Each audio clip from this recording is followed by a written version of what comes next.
दोस्तों, तो इस लेक्चर में हम द्रवीय विलयनों के वाष्प दाब की बात करेंगे। देखो, पिछले लेक्चर के अंदर अपन ने इसमें दो केस देखे थे। मैं आपको एक बार फिर से रिवाइज करवा देता हूँ। केस नंबर 1 तो देखा था हमने वाष्पशील और वाष्पशील के साथ। Just a minute. Case number 1 हमने देखा था वाष्पशील और वाष्पशील के साथ, ठीक है। और केस नंबर 2 जो देखा था हमने, वो देखा था हमने अवाष्पशील और वाष्पशील के साथ। भाई मैं बात कर रहा हूँ द्रवीय विलयनों का वाष्प दाब। क्लियर है? इसके बारे में आपको चर्चा चलानी है, देखना है बेसिक से। तो आप वाष्प दाब को एक बार मेरे पिछले लेक्चर्स में देखिए, ताकि आपको वाष्प दाब की थोड़ी डेफिनेशन वगैरह कुछ समझ में आ जाए। लेकिन हम थोड़ा यहाँ पे डायरेक्टली बात करेंगे। केस नंबर 1 है हमारे पास। यहाँ पे क्या होगा, दोनों वाष्पशील विलय और वाष्पशील क्या होगा, विलायक, और दोनों मिलकर के क्या बनाएंगे, द्रवीय विलयन। मतलब ये भी क्या था, द्रव था, और ये भी क्या था, द्रव था, और दोनों ने मिलकर के क्या बना लिया, द्रवीय विलयन। सही है भाई? कहने का मतलब ये भी वाष्प बनाता है, ये भी वाष्प बनाता है, और विलयन। फिर हमने विलय को बोला था P0B, इसको बोला था P0A, सही है। और दोनों मिला करके P0B प्लस P0A क्या बन गया, सॉल्यूशन। क्लियर है? उसके बाद में आ गया राउल्ट का नियम। राउल्ट ने क्या बोला भाई, राउल्ट ने बोला कि विलयन में उपस्थित घटकों के आंशिक वाष्प दाब। भाई आंशिक वाष्प दाब की बात कर रहे हैं। भाई यहाँ वाष्प दाब थोड़ा सा क्या हो जाएगा, कम हो जाएगा। तो आंशिक वाष्प दाब PA और PB वो क्या है, मोल भिन्न के समानुपाती। क्या था, मोल भिन्न के क्या था, समानुपाती। अब हमने क्या किया था, PA बराबर P0A XB और PB बराबर P0B XB, ये क्लियर कर लिया था। सही है? PA बराबर P0A XB, अरे भाई क्या कर रहा है, XA, क्लियर है। और PB बराबर P0B XB, ये हमारा राउल्ट का पिछला मतलब मैंने आपको अच्छे से डिटेल में एक्सप्लेन कर दिया था। भाई यहाँ तक किसी को कोई आपत्ति नहीं आनी चाहिए। अब हम जानते हैं, इसको थोड़ा सा और आगे बढ़ा लेते हैं। मान लो हम जानते हैं XA प्लस XB बराबर होता है 1, क्योंकि जितने भी मोल भिन्न हो, जितने भी मोल फ्रैक्शंस होते हैं उनका सम एक ही आता है, सबका जोड़ एक ही आता है। तो चलो उठा करके यहाँ पे मैं क्या करूँ, XA बराबर 1 माइनस XB कर दूँ भाई, और इसको मैं टोटल कर देता हूँ। P टोटल बराबर P0A XA plus P0B XB, ये सही है। अरे टोटल दाब कर देंगे ना भाई। विलयन के अंदर हुआ क्या था कि विलयन में शुद्ध वाष्प दाब कम हो गया और बदल गया आंशिक वाष्प दाब में। मतलब P0A P0B PA और PB में बदल गया था। भाई हमने चर्चा चल रही है क्लियर। और उनका टोटल वेपर प्रेशर हमने कर ही लिया। अब हम क्या करेंगे भाई अब हम क्या करेंगे, इसके अंदर यहाँ वैल्यू पुट कर देंगे XA की। तो P टोटल बराबर P0A, सही है, 1 minus XB plus P0B XB, सही है। अब क्या करें भाई, सही है। अब देखो यहाँ P टोटल बराबर P0A, इससे कर लो multiply, minus P0A XB plus पूरी टर्म क्या है, P0B XB, ये अपने आप में अलग है ना। चलो क्लियर है। अब क्या करें, यहाँ से मैं एक काम करता हूँ, P0B माइनस P0A अलग कर देता हूँ, सही है। P0A minus P0B, P0A minus P0B बचा क्या, है ना, प्लस P0B, और यहाँ बचा XB P टोटल बराबर। इसको आप सॉल्व करोगे ना, अरे इसको आप सॉल्व करना, ये वाली इक्वेशन को आपके पास लगभग यही समीकरण आ जाएगी। एक बार मैं देख लेता हूँ। हाँ भाई आपके पास क्या आना चाहिए, P0A, सॉरी यहाँ रह जाएगा आपका P0A, clear. P0A plus XB, P0B minus P0A, P0B minus P0A, ये आपकी एक इक्वेशन आ जाती है। मतलब आप चाहो तो यहाँ भी रुक सकते हो भाई। P टोटल बराबर P0A XA plus P0B X B. Clear है। फिर मैंने क्या किया, मोल फ्रैक्शंस के सम एक होता है, यहाँ एक्स ए की वैल्यू निकाल दी 1 माइनस एक्स बी, और क्या किया, उठा करके एक्स ए की जगह रख दिया, P not A 1 minus X B plus P not B X B, P not A minus P not A X B, भाई इससे मल्टीप्लाई हो जाएगा plus P not B X B.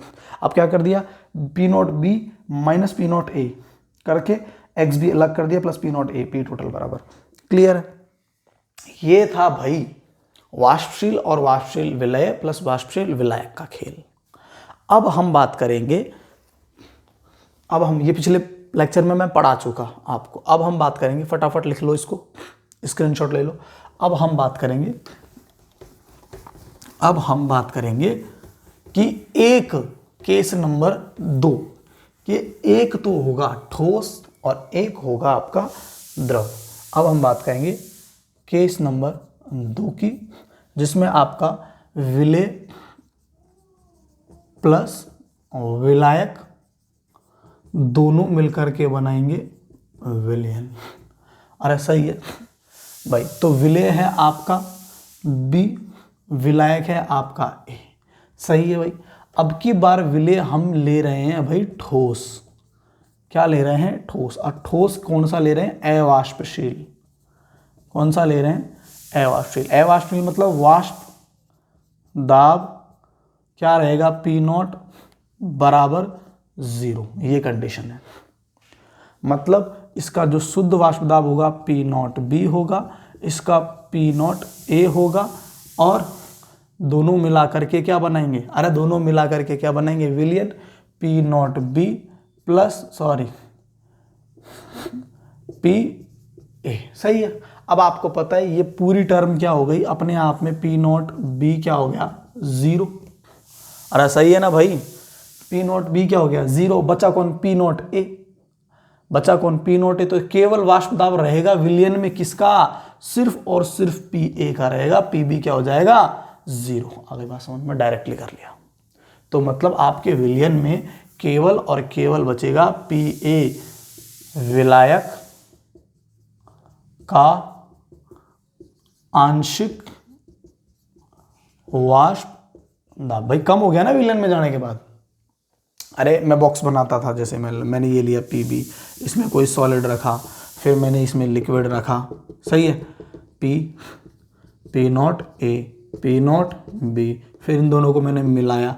तो यहाँ पे देखो भाई ये सॉलिड, इसका वाष्प दाब ही नहीं बनेगा, अभी केवल बचेगा कौन, सॉलिड तो मिल गया वो तो मानते हैं, बट बचेगा कौन, पी ए। आ गई बात समझ में। तो बार बार ऐसे डायग्राम बनाने की कोई आवश्यकता नहीं, आपको तरीके से समझना है। और इसको मैंने अच्छे से, ये चीज़ें कहाँ से कैसे आ रही है पिछले लेक्चर्स में समझा दिया। क्लियर। चलो अब हम बात करते हैं वही राउल्ट के नियम अनुसार।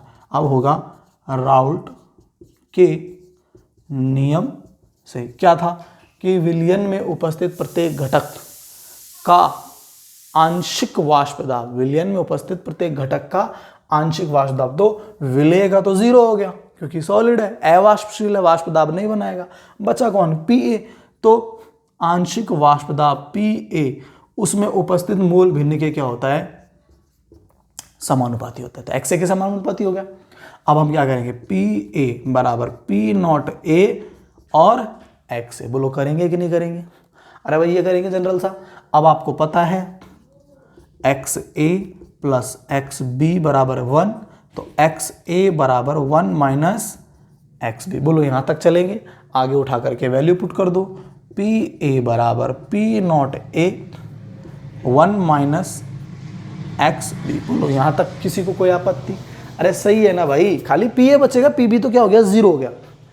अरे पी बी क्या हो गया, 0 हो गया। अब आगे क्या करें, पी ए बराबर पी नॉट ए इसे minus P not A X B. किसी को कोई आपत्ति है यहाँ तक, अरे सही है ना, P not A X B. Clear है। अब क्या करो बोलो, अब मैं एक काम करता हूँ, यहाँ से मैं P not A minus P A, सही है, P not A minus P A और P not A X B कर देता हूँ। अरे भाई मैं इस पी नॉट ए को यहाँ ले आया, स्थानांतरण कर दिया। सही है। तो P not A minus P A बराबर P not A X B, P not A X B. अब इस चीज को ध्यान से देखो, अब P not A X B अरे ये क्या है आपका शुद्ध वाष्प दाब। अरे भाई पी नॉट ए क्या है, शुद्ध वाष्प दाब। और पी ए क्या है, आंशिक वाष्प दाब। है कि नहीं है, है कि नहीं है। अब बताओ शुद्ध में से आंशिक वाष्प दाब मतलब पहले जो दाब था वो क्या हो गया, कम हो गया। किसमें, विलयन में। मतलब शुद्ध वाष्प दाब में थोड़ी सी क्या आ गई, कमी आ गई। भाई शुद्ध वाष्प दाब में थोड़ी सी क्या आ गई, कमी। और इस कमी को बोलते हैं वाष्प दाब में अवनमन। अवनमन, लोवरिंग इन वेपर प्रेशर। वाष्प दाब में आ गई भैया आपकी बार कमी, लोवरिंग इन वेपर प्रेशर। वाष्प दाब, शुद्ध वाष्प दाब में क्या आ गई, कमी। जब मिलाते हैं तो अब मैं इसका एक फॉर्मूला बना देता हूं, देखो ध्यान से। यहां से एक्स बी बराबर क्या बचेगा, बोलो, P not A minus P A upon P not ए। अरे आया कि नहीं आया भाई। अब बताओ जो आपकी कमी आई है इसको ऊपर वाले टर्म को क्या बोलोगे, अवनमन। ऊपर वाली टर्म को क्या बोलोगे, अवनमन। सही है, वाष्प दाब में,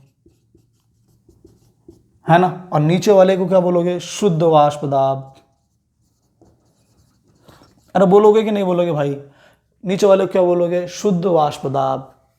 तो देखो शुद्ध वाष्प दाब के सापेक्ष कितनी कमी आई, कितना अवनमन हुआ। शुद्ध वाष्प दाब के सापेक्ष विलयन में कितना क्या हुआ, अवनमन हुआ। वाष्प दाब कितना कम हुआ, उसके रिलेशन को ही तो बता रहा है, ये संबंध को ही तो बता रहा है। तो इस पूरे टर्म को, इस पूरे, देखो इसको तो केवल P not A minus P ए को तो बोलोगे वाष्प दाब में अवनमन, और इस पूरी टर्म को, ये पूरी टर्म को क्या बोलोगे, सापेक्षिक वाष्प दाब में अवनमन। सापेक्षिक वाष्प दाब में अवनमन। इस बात को आप अच्छे से ध्यान से फिट कर लेना दिमाग के अंदर। आई बात समझ में भाई। हमने क्या किया था, विलेय सॉलिड ले लिया, ठोस ले लिया, जिसका वाष्प दाब क्या हो गया, जीरो। मतलब बी चला गया जीरो में, बचा ए। तो पी ए, तो पी नॉट ए से कन्वर्ट किस में हो गया, पी ए में। शुद्ध वाष्प दाब आंशिक वाष्प दाब में बदल गया। और आंशिक वाष्प दाब राउल्ट के नियम अनुसार एक्स ए के क्या है, मोल भिन्न के क्या है, समानुपाती। प्रोपोर्शनल कांस्टेंट हटा दिया तो बचा क्या, P not A X A plus X B बराबर 1, 1 माइनस एक्स बी। अब क्या कर दिया, सीधा सीधा मल्टीप्लाई। बचा क्या, मैंने टर्म को एक तरफ कर दिया, P not A minus P A, और इसका नाम दे दिया लोवरिंग इन वेपर प्रेशर। वाष्प दाब में क्या आ गई, कमी, अवनमन हो गया। और इसका सिद्धांत, इसका रिलेशन किससे बता दिया, पी नॉट ए से, जिसका मैंने नाम दे दिया सापेक्षिक वाष्प दाब में अवनमन। सापेक्षिक वाष्प दाब में अवनमन। तो इन चीजों को, दो केस थे हमारे पास। पहला केस था लिक्विड प्लस लिक्विड बराबर लिक्विड सॉल्यूशन। इसमें क्या है, सॉलिड प्लस लिक्विड बराबर लिक्विड सॉल्यूशन। क्लियर है। लेकिन एक का वाष्प दाब जीरो है, वहां दोनों का वाष्प दाब जीरो नहीं था। वहां दोनों वाष्प दाब बना रहे थे, यहां केवल विलायक वाष्प दाब बना रहा है। क्लियर है। इतनी सी बात आपको ध्यान में रखनी है। फटाफट से इसका स्क्रीनशॉट ले लो, लिख लो, फटाफट लिखो, मिटा दूं, ठीक है ना, छापो भाई, ठीक है। चलो मिटाऊं। हाँ देखो, अब देखो मैं थोड़ा सा एक बार आपको फिर से एक बार रिवाइज और करवा देता हूं, ताकि आपके न्यूमेरिकल्स में आपको परेशानी नहीं आएगी। अब हम क्या करें भाई, अब हम एक काम करते हैं, दोनों के केस लिख लेते हैं। तो आपका जो केस नंबर 1 था, दोनों लिक्विड थे, दोनों वाष्पशील थे, दोनों वाष्प दाब बना रहे थे। उसके लिए तो क्या आया, पी टोटल बराबर P not A X A, अरे यही था, plus P not B X B, यही था ना। अरे भाई यही था। और इसका और भी फॉर्मूला निकल करके आया, मैं लिख देता हूं डायरेक्टली। पी टोटल बराबर X B P not A minus P not B. I think यही होना चाहिए, पी नॉट बी है, P not B minus P not A, और बचा क्या आपका पी नॉट ए, बचा क्या पी नॉट ए, बीच में लगा दो प्लस। ये आपको थोड़ा सा याद करना पड़ेगा। 2 और दूसरे वाले केस में क्या आया हमारे पास, अरे दूसरे वाले अभी केस में क्या आया, P not A minus P A बराबर P not A X B. एक तो ये रिलेशन आया, अरे एक तो ये रिलेशन आया, दूसरा क्या आया, एक्स बी बराबर P not A minus P A upon P not ए। अरे बोलो आया कि नहीं आया। इसको तो बोलते हैं वाष्प दाब में क्या आ गई, कमी आ गई। वाष्प दाब में क्या आ गई, कमी। और ये क्या है, सापेक्षिक वाष्प दाब, सापेक्षिक वाष्प दाब में अवनमन। भाई रिलेशन बता दिया, इसको बोलते हैं रिलेटिव लोवरिंग, कमी in vapour pressure RLVP। Clear है, RLVP, इसको लोवरिंग इन वेपर प्रेशर बोलते हैं केवल, LVP lowering in vapour pressure. तो दोनों केस बता दिए मैंने आपको, दोनों केस के 4 फॉर्मूले आपको अच्छे से याद रखने हैं। ये फॉर्मूले की याद रखने की जरूरत नहीं है, या एक्स ए की वैल्यू पुट करोगे तो ये आ जाएगा अपने आप, मैथ में सॉल्व करनी है इक्वेशन को।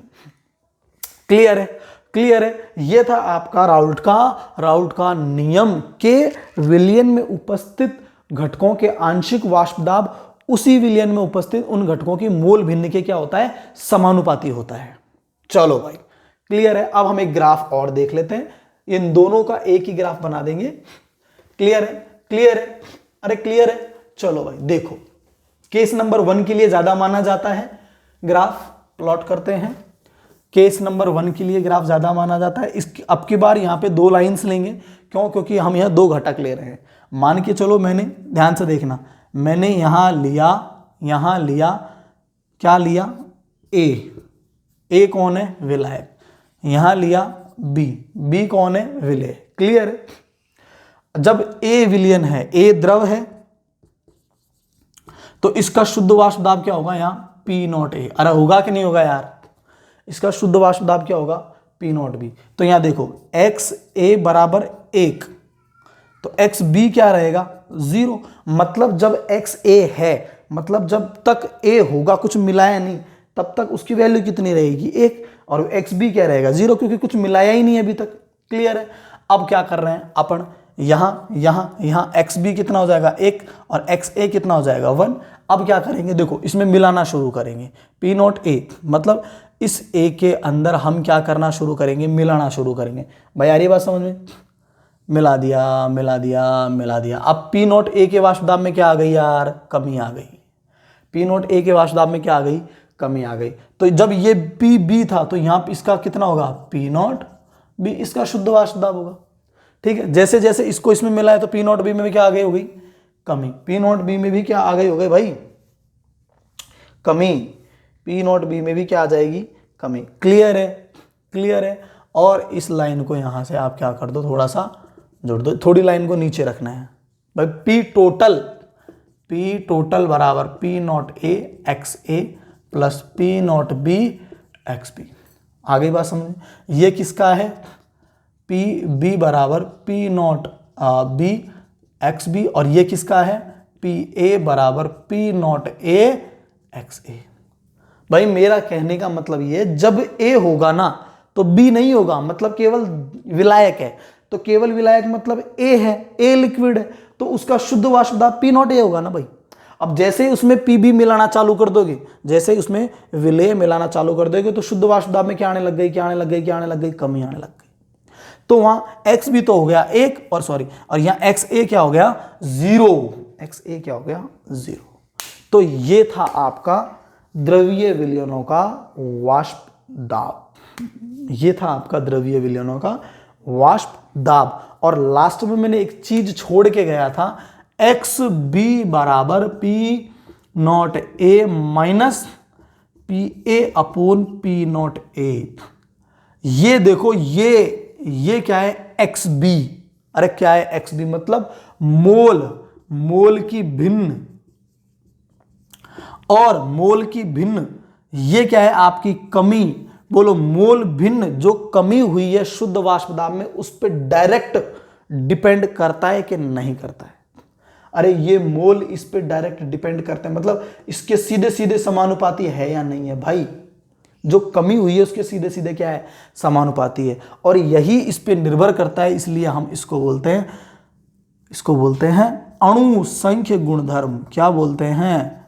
अणुसंख्य गुणधर्म। अणुसंख्य गुणधर्म का मतलब है कॉलीगेटिव प्रॉपर्टी, जिसको हम अगले लेक्चर में डिफाइन करेंगे। कॉलीगेटिव प्रॉपर्टी की हमेशा जो भी कमी होगी विलयन में, वो सीधे सीधे विलयन में उपस्थित घटकों के मोलों की संख्या पर निर्भर करता है। जितने ज्यादा मोल होंगे उतनी यहां क्या आ जाएगी, कमी आ जाएगी। जितने कम मोल होंगे उतनी यहां क्या आ जाएगी, कमी आ जाएगी। उन घटक की प्रकृति पर निर्भर नहीं करता। अरे भाई ऐसा नहीं है कि सुक्रोज तो ज्यादा कम हो गया, ग्लूकोज बहुत कम हो गया, फ्रक्टोज और कम हो गया, या उनका कुछ और वाष्प दाब बना, या औरों का कुछ और वाष्प दाब बना। मतलब आप क्या विलयन ले रहे हो उसकी प्रकृति पर निर्भर नहीं करता। कमी जो आई वो सिर्फ और सिर्फ किस पे निर्भर करता है? वो सिर्फ और सिर्फ मोलों की संख्या पर निर्भर करता है, कणों की संख्या पर निर्भर करता है, अणुओं की संख्या पर निर्भर करता है कि आप कितने कण, मोल, अणु यूज कर रहे हो और उनके सापेक्ष कितनी क्या हो रही है, कमी हो रही है, जिसे हम बोलते हैं अणुसंख्य गुणधर्म, कॉलीगेटिव प्रॉपर्टी। न कि उस विलयन में उपस्थित घटकों की प्रकृति पर निर्भर करता है। क्लियर है? That's it. तो ये था आपका राउल्ट का नियम और द्रव्य विलयनों के वाष्प दाब। दोनों केस मैंने आराम से आपको समझा दिए। ठीक है, टेलीग्राम ज्वाइन करो और मेरे नंबर व्हाट्सअप दे रखे हैं आपको यूट्यूब पे, उनको आप मुझे फॉलो करो एक बार। ठीक है, कोई भी नोट्स वगैरह किसी भी परेशानी के लिए आप मुझे कॉल कर सकते हो, कॉन्टैक्ट कर सकते हो, मैसेज कर सकते हो। Thank you so much.